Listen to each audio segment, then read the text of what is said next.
Alors, avec la Vision S02, Sony se rapproche de la production. 2 ans après la berline Vision S, Sony remet le couvert et présente au CES un nouveau concept de voiture électrique, le SUV Vision S02. Surtout, le groupe japonais lance une nouvelle division, Sony Mobility, prélude à une mise en production. Donc c'est quoi l'idée en fait? Ils vont lancer vraiment en série leur truc ou pas là? L'idée d'une voiture budget Sony fait son chemin depuis plusieurs années déjà, elle se concrétise au CES en janvier 2020 avec le concept Vision S. Sony se refuse toutefois à évoquer une quelconque mise en production. Cette berline électrique doit simplement mettre en valeur les technologies du groupe dans le milieu automobile, écran, son, haute fidélité, capteur pour la conduite autonome, connectivité, service à distance. Ce qui étonne alors, c'est le niveau d'aboutissement du véhicule développé avec l'aide de Mania. Celui-ci fait appel aux technologies de Valeo, CDF Bosch, Continental, Nvidia, Qualcomm, Air et QNX. Mais ce n'est pas une simple maquette faite pour mettre en valeur des écrans.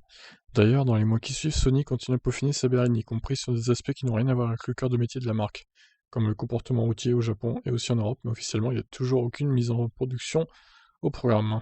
Avec la présentation du Sony Vision S02 à l'occasion du CES 2022, le groupe japonais semble changer de discours, car outre le véhicule, Sony a surtout annoncé la création d'une nouvelle division, Sony Mobility. Celle-ci va donc rejoindre Sony Electronics, Sony Entertainment, Sony Interactive Entertainment ou Sony Semiconductor Solutions. Eh ben, ça en fait des choses. Et cette division a très officiellement pour but d'étudier l'entrée de la firme japonaise sur le marché du véhicule électrique, pas uniquement, puisqu'elle embrasse la mobilité au sens large avec vraisemblablement l'intégration des activités robotiques, Aibo ou de drones, Airpeak. La présentation de ce second concept Sony Vision S02 n'est pas une totale surprise, il avait en effet été entrevu sur certains clichés en arrière-plan de berline. Pour le style, Sony s'en tient à une évolution de la Vision S, à la manière de Tesla pour ses duos Model 3, Model Y ou S et X. Le SUV apparaît donc comme une berline rehaussée. Ce que les dimensions confirment avec une longueur identique à 4,89 m, la largeur progresse de seulement 30 mm, 1930, donc 1,93 m, hauteur 2 m,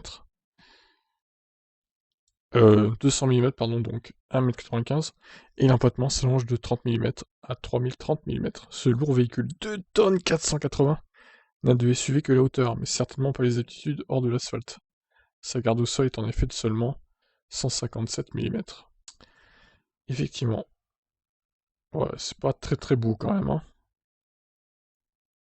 J'aime pas trop perso, moi. Bon, eh ben, écoutez, qu'est-ce qu'ils vont faire avec cette voiture? Est-ce qu'ils vont vraiment la lancer en série ou pas? Du coup. Donc pas de révolution intérieure, la planche semble identique avec ses 7 écrans, y compris ceux pour remplacer les rétroviseurs. 2 écrans de 10,1 pouces s'ajoutent aux places arrière. La hauteur supplémentaire permet d'ajouter un troisième rang de siège. Selon les images, Sony montre 2 configs d'habitacle. La version 7 places dispose d'une banquette en 3 parties, en 2 rangs. Ou rang 2, pardon. Le modèle 4 places possède 2 sièges grand confort, séparés par une console fixe et une séparation entre l'habitacle et le coffre. Bien entendu, même si Sony envisage à présent la commercialisation, le Vision S02 reste un écrin pour les technologies du service du groupe, avec au programme les écrans bien sûr, mais aussi la connectivité 5G, qui permet les mises à jour en temps réel, ou encore la diffusion de films en streaming, ou même le jeu à distance. Sur la PlayStation, restez à la maison. Alors, les capteurs, du coup. Conduite autonome L2+, donc régulateur de vitesse adaptatif, centrage sur la voie, donc les trucs de base, hein, finalement. Il y a des lidars et des caméras CMOS. La Vision S était équipée de 40 capteurs, donc 4 lidars, 17 caméras et 6 radars. Bon bref, fin de l'article, j'imagine. Hop, on va découvrir les dernières photos. Et on va s'arrêter là, du coup. Qu'est-ce que vous en pensez de ce SUV Vision S, du coup, maintenant? Est-ce que, du coup, Sony va se lancer sur le marché des voitures électriques? C'est ça la question qu'on peut se poser. Allez, je vous laisse répondre à cette question en commentaire. Ciao.